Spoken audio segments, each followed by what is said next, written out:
qizimizni tug'ilgan kuni. Baxshayroq. Menga qara, vaqtim yo'q. Tushundingmi, ishim ko'p. Tushundim, xo'jayin. Xo'p bo'ladi. Xo'p. To'xtang. Voy, uzr kechirasiz. Kelin yaxshimisiz? Assalomu alaykum.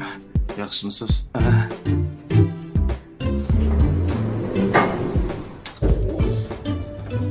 Assalomu alaykum. Va alaykum assalom. Padaringga la'nat. Kech qotganda. To'xtab qoldimi? Ha, to'xtab qoldi. Xo'p.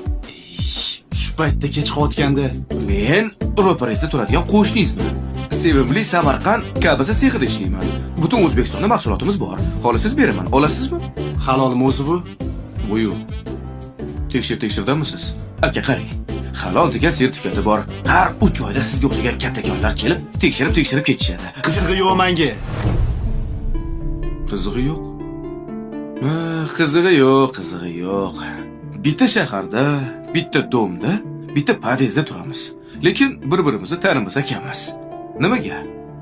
Chunki qizig'i yo'q. Kimdir bormi? Akkancha, kecha eshitdingizmi? Birinchi qavatdagi qo'shnimiz uyini milisa bosdi, milisa. Nima? So'ramadingiz-ku? Uyida tabletga sotar ekan nomard. Hech kim bilmas ekan. Nimaga? Chunki hech kimga qizig'i yo'q.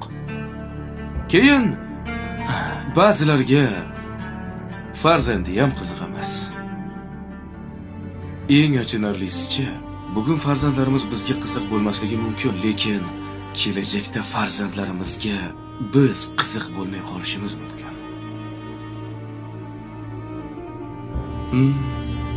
Shunaqa. Mana misol uchun hozir liftyorga ham qizig'imiz yo'q-da, aka, liftyorga ham.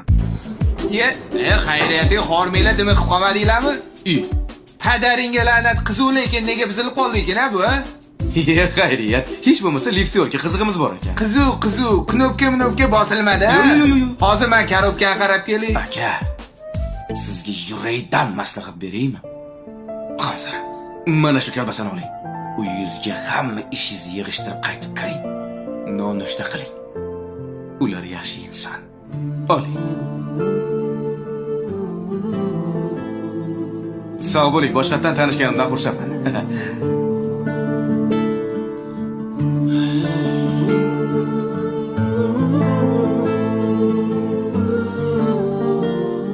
Onasi. Labbi dadasi. Choy qo'yib tur.